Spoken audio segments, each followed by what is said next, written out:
Welcome back, friends. Today I'm going to take the Milwaukee M12 hatchet right here to this 20-foot Norway spruce. I just hope I don't regret this.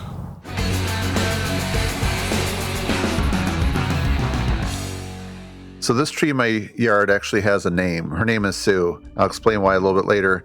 So if you take a look, this was about 3 weeks ago. We had a pretty big snowstorm and the snow is just covering all those bottom branches right there. So I've been thinking about trimming them up for some time now.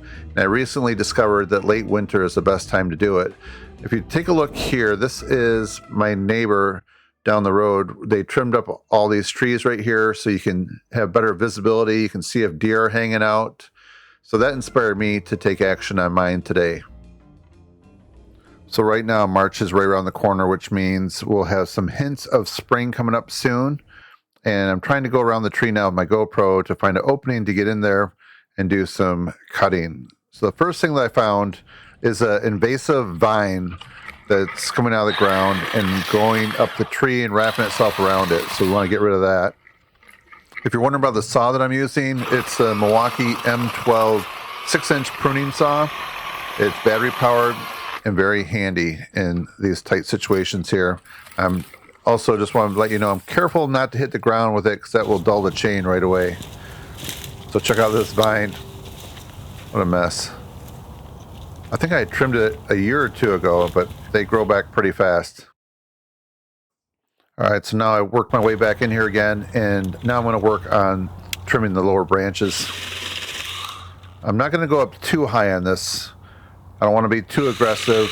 I can see how it looks after a while, after I do that bottom row, and then live with it for a while, see what I think. And if I need to go up higher, I can always do that, but you just can't put them back. So the bottom branches that I'm cutting here are about 1 inch in diameter, so they're not that heavy, so I'm not using the 3-cut technique, which I'll show you a little bit later in this video. So now I'm just cutting it close to the tree, leaving just a little bit of a collar on them. And you might be wondering whether or not the tree should be sealed where the branches are cut.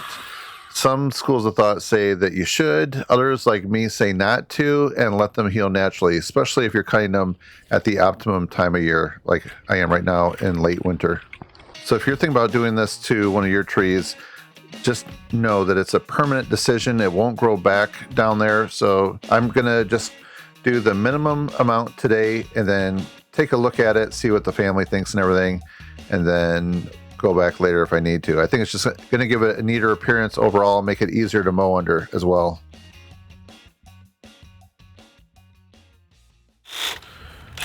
So this is the Milwaukee M18 Fuel Articulating Hedge Trimmer. This is going to just clean up things and make it look neat. So as I mentioned, this tree is named Sue, and that's actually given to me by a lady named Sue who I built a house for. She had several of these trees in the way of her new house, and she had it spade delivered to my house and put in. So that's why I named it Sue. A great customer. So now I'm going to do a little bit of cleanup. I have these bear claw things and a tarp. I did notice when I went back to get this, I need to trim the right side, just bring that up a little bit.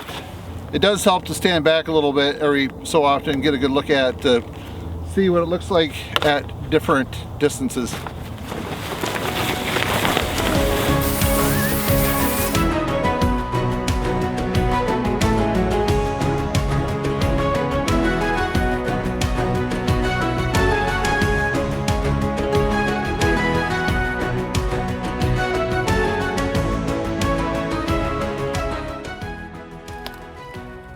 So now we're going to use the 3-cut method for removing this branch that's above my head, well actually in front of me. So the first thing to do is to go out about 1 foot or so. We're doing the undercut. We're going to go in from the bottom about 1/3 of the way in, and then we're going to go out about 1 inch or 2 past further out from the tree. That right there was the overcut. That just removes the entire limb, and you can see where it tore on the bottom. It doesn't go past the undercut. If you didn't do this and you tried to cut right near the tree, it could pull it like a banana peel and do damage to the tree. So the last thing we're doing here, this is the final cut. We leave a little bit of a branch collar on there. You can see right there, you don't want to go too far into the tree, so just have a little bit sticking out. I think that's perfect. So there's one other question that I get once in a while when it comes to trimming the bottom branches of trees. Let's go over to the whiteboard here. I think that'll be the easiest way for me to explain it. All right, so let's say this is the ground here. All right, say this is our tree. We're gonna use this other color green here. Say this is the ground. Okay, let's say we have a relatively young tree here. Say it's about 15 feet tall, and we want to trim 3 feet off the bottom. Okay, so now we have this cleaned up. There's a 3-foot gap there. And now, let's say over many years, the tree grows. All right, I did actually take an art class in high school. I don't know if you can tell. So here's the question. So now let's say you trim that a little amount right there. Over a period, let's say 20 years from now, will it continue to this part of the tree grow so you end up having it like 10 feet off the ground? And the answer is no. So the way that a tree grows, it continues to grow this part up, not just the whole entire tree. So you don't have to worry if you're going to trim this part now, it's not going to look funny and be way up high like that. So then just to clarify that other point that I made earlier, once you trim this bottom part down here, it's not going to grow back all the way to the ground again. So once you've cut it, there's no going back.